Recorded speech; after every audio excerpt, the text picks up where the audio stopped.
అప్పుల రైలు.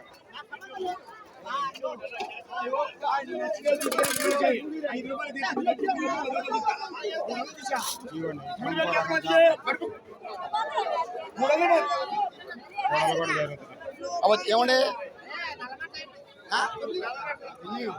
పాట అయిపోయింది, ఈ లోపల వేసుకుంటున్నారు. పాట అయిపోయింది. ఏం చేపలో ఈ మట్టి వెరైటీ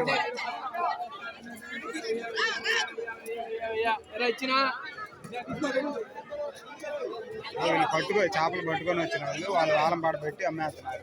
అక్కడ రాసుకోవడానికి కూడా ఉంటారు ఎవరు కొనుక్కున్నారు ఏంటని. ఎందుకంటే పాట పాట వెళ్ళిపోతే సరిపోదు కదా, అట్లా రాసుకుంటారు బుక్ తీసుకొని ఎవరు పాడారని. ఎందుకంటే అక్కడ ఫ్రాడ్ జరగకూడదు కదా.